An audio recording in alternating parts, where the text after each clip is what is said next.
Tahu nggak sih, bagian tubuh sekecil jari bisa menyebabkan masalah serius kalau mengalami peradangan? Betul teman-teman, bagian tubuh tersebut adalah usus buntu. Penasaran kenapa bisa begitu? Simak videonya. Halo, aku Arifah. Teman-teman pasti sudah pernah dengar nih istilah penyakit usus buntu, atau umumnya disebut usus buntu saja. Nah, sebenarnya namanya bukan penyakit usus buntu loh, namun radang usus buntu. Radang usus buntu ini merupakan salah satu gangguan pada sistem pencernaan yang menyerang usus besar. Nama lain dari radang usus buntu adalah appendicitis. Appendinya itu dari kata appendix, itisnya itu artinya peradangan. Berarti appendicitis itu merupakan peradangan pada bagian appendix.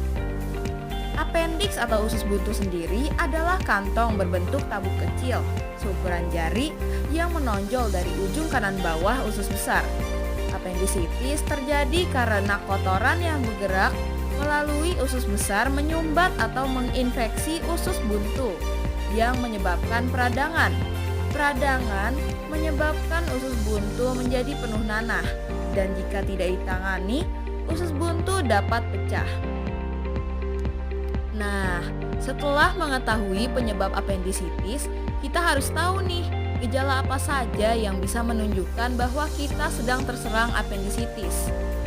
Gejala radang usus buntu yang paling umum adalah sakit perut, mual, dan kehilangan nafsu makan. Gejala tambahan mungkin muncul pada beberapa orang. Gejala ini dapat meliputi demam, perut kembung, dan diare. Lalu, bagaimana cara menangani appendicitis?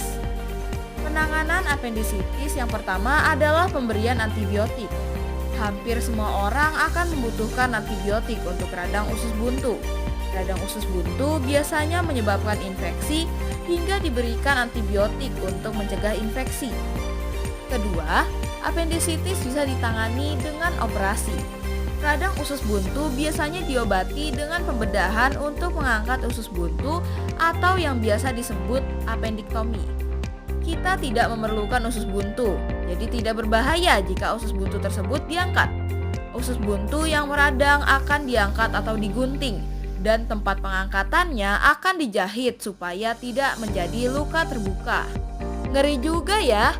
Kalau begitu, bagaimana cara mencegah penyakit appendicitis? Nah, sebenarnya pencegahan appendicitis masih belum diketahui secara pasti karena penyebab sisa makanan bisa tersangkut di appendix masih belum diketahui secara pasti. Namun, hasil penelitian menunjukkan bahwa appendicitis jarang terjadi pada orang-orang dengan asupan serat cukup. Hal tersebut dikarenakan serat memperlancar pergerakan sisa-sisa makanan di usus besar. Selanjutnya, hindari atau kurangi konsumsi makanan tinggi gula dan lemak. Sebab, makanan tinggi gula dan lemak dapat menyebabkan sembelit dan meningkatkan risiko infeksi, termasuk penyebab radang usus buntu. Kemudian, hindari pula konsumsi makanan pedas karena dapat mengiritasi usus dan meningkatkan peradangan. Selain itu, salah satu cara untuk mencegah radang usus buntu yang lebih parah adalah dengan mengonsumsi banyak air, misalnya 8 gelas sehari. Dengan minum banyak air, kerja usus dapat menjadi lebih maksimal. Yang terakhir, buang air besar secara teratur.